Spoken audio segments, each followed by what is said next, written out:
Sveiki visi, su jumis ir vėl aš Austėja iš Cubals ir sveiki atvykę į naująjį tech naujienų epizodą. Primename, kad 1000 subscriberių proga mes šiuo metu darome konkursą ir juos darysim kas savaitinius, tai jeigu norit sudalyvauti mūsų pačiam pirmam konkurse, grįžkit į praeitą naujienų video ir palikit komentarą po video. O dabar šokam į žinias. Jei mūsų sekat nuo pat pradžių, tai turbūt atsimenat, kad 5 mūsų naujienų epizode minėjome, kad GTA 6 išleidimo data turėtų būti tokia.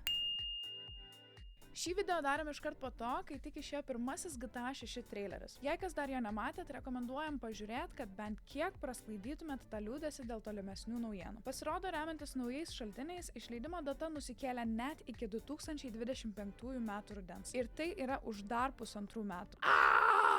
Thought so! Ir automatiškai nusistumė GTA 6 išleidimo data kompiuteriams. Kadangi tai vienas iš svarbiausių žaidimų istorijoje, apie kurį žino tikrai kiekvienas gameris, the pressure is real. Take-Two įmonės vadovas Strausas Zelnikas teigia, kad išleidimo data priklauso nuo klaidų, kurias randa skaičiaus. Jie nori, kad visos klaidos būtų ištaisytos dar prieš žaidimo paleidimą, kad būtų užtikrinta kaip galima sklandesnė vartotojo patirtis. Kaip ir nieko keisto, kad GTA 6 kūrimas užtruks ilgiau, negu visgi buvo planuota. Žodžiu, lauksim kitų informacijos nutekėjimų. O dabar klausimas jums. Jei būtumėt itin garsus žmogus, ar jums patiktų, jei OpenAI naudotų jūsų balsą dirbtinio intelekto modeliuose? Su šia problema susidūrė ir daugeliu gerai žinoma aktorė Scarlett Johansson. Ją turėtumėt būti matę kaip Black Widow Natasha Romanoff iš Marvel filmų serijos. Ji pareiškė, kad OpenAI pokalbių roboto balsas yra nerealiai panašus į jos balsą. Hey, ChatGPT, how are you doing? I'm doing fantastic. Thanks for asking. How about you? Visas šurmulys ir komentarų lavina kilo tada, kai buvo pristatytas ChatGPT 4o ir Sky skambėjo panašiai kaip Johansson dirbtinio intelekto modelis Samantha, įgarsintas filme Her. Dėl to Scarlett grasina iškelti teisinį ieškinį, nes buvo neteisėtai nukopijuota jos tapatybė. Pasirodo, viskas dar labiau paaštrėjo, kai aktorė atskleidė, jog pats OpenAI generalinis direktorius Samas Altmanas rugsėjo mėnesį buvo su ja susisiekęs ir prašė jos įgarsinti dirbtinio intelekto modelį. Po šio pasisakymo direktorius pareiškė, kad nebenaudos Sky balso ir atsiprašo už visus komunikacijos nesklandumus. Tačiau turime pripažinti, kad tokios šiuolaikinės technologijos tikrai palengvina balso klonavimą ir nuo to nukentėti gali bet kas. To pasakoje atsiranda vis didėjantis saugumo poreikis nustatyti, kaip galima aiškesnius reikalavimus, reglamentuojančius kiekvieno žmogaus balso, išvaizdos ir kitos asmeninės informacijos naudojimą. Kas iš dalies yra gerai, bet still creepy. Įsivaizduojat, kažkur gali būti video, kur random žmogus atrodo lygiai taip pat kaip jūs ir skamba lygiai taip pat kaip jūs. Sąlyga negalioja identiškiams dvyniams. Ar pagaliau atsirado lygiavertis konkurentas Apple produktams?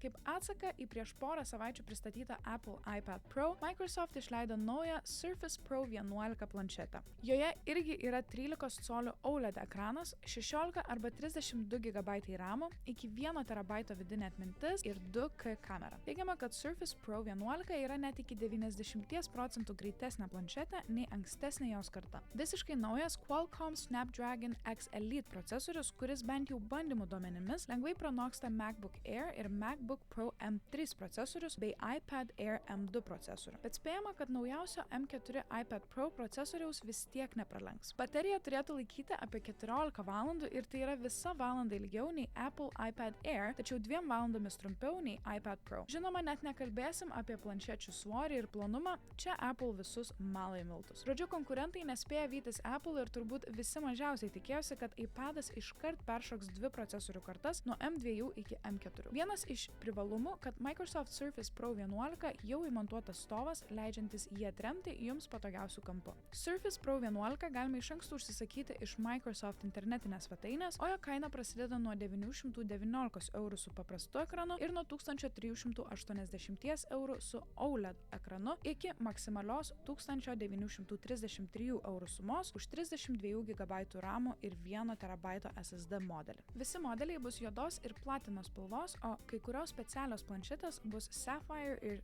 Dune spalvos. Na ir dar atskirai galima nusipirkti Surface Pro Flex klaviatūrą ir pieštuką. Bendrai, jei perkat viską, jums kainuos panašiai kaip naujausias iPad Pro su visais priedais. Belieka tik pasirinkti, kurioje komandoje jūs esate, ar Team Apple, ar Team Microsoft. Team Apple! O dabar šiek tiek prie įrangos. Secret Lab išleido naują monitoriaus ranką Magnus Heavy Duty, kuri, kaip jau iš pavadinimo supratote, bus skirta skirta net sunkiausiems ekranams atlaikyti. Daugiau nebus jokios baimės pasukant arba pakeičiant monitoriaus poziciją. Ranka gali laikyti net iki 57 colių monitorius, įskaitant Samsung Odyssey Neo G9 dėl ypač saugaus VESA laikiklio su dvigubu užrakinimo mechanizmu. Monitoriaus ranka lengvai prisimontuoja prie nuo 10 iki 50 mm storio stalų, o ji ypatinga tampa tada, kai ją turite kartu su pavyzdžiui Secret Lab Magnus Pro stalu. Laidas yra visiškai paslepiamas magnetinėmis plokštelėmis ir tai neužims jokios vietos ant stalo. Prie rankos papildomai iš viršaus ir apačios prisimontuoja nuimamos rankenos, kurios skirtos lengvai sukioti ekraną, tarsi jis būtų mažytis. Ši Secret Lab monitoriaus ranka jums kainuos nei daug nei mažai – apie 320 €. Kaina, kurią verta sumokėti, kad jūsų monitorius būtų saugiai pritvirtintas ir nereikėtų investuoti į naują. Tad jei tikrai norite sutaupyti vietos ant stalo, pritvirtinti net sunkiausią ir didžiausią monitorių bei pagraužti savo cable management, Magnus Heavy Duty yra jums.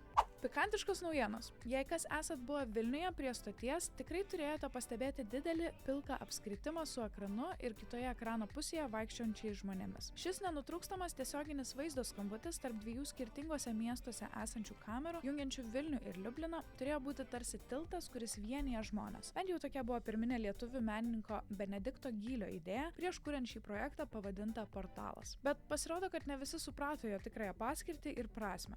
Neseniai toks pats portalas, pastatytas tarp Niujorko ir Dublino miestų, susilaukė milžiniško populiarumo visame pasaulyje. Tačiau jis buvo šiek tiek kitoks, nei buvo galima tikėtis. Ir viskas dėl to, ką žmonės išdarinėjo prieš kamerą. OnlyFans modelis Ava Louise parodė savo nuogą krūtinę, kiti prieš kamerą leidosi narkotikus, treti rodė vaizdus iš rugsėjo 11-osios įvykių, o dar kiti šaipėsi iš jau mirusių. Žodžiu, kad ir kokią gražią žinutę nori paskleisti po pasaulį, ji vis tiek gali būti suteršta žmonių, kurie įsivaizduoja, kad jiems viskas yra galima ir nėra jokių ribų. Tikiuosi, kad tai nesustabdys Benedikto ir portalų tik daugės. Įsivaizduokit, jei turit nuo savo gyvenimo meilės, giminaičio ar draugų pabūti šiek tiek atskirai kitoje šalyje arba tiesiog išvažiuojate atostogų, galite sutarti tikslų laiką, kada susitinkate prie portalo ir susimojuoti gyvai. Ar tai nėra cool? Tiek tų žinių šios dienos Tech naujienų epizode. Labai ačiū, kad vėl mane žiūrėjote. Kviečiu sudalyvauti mūsų konkurse, kurį galite rasti praeitam naujienų video. Taip pat pasiekti mus visose socialiniuose tinkluose,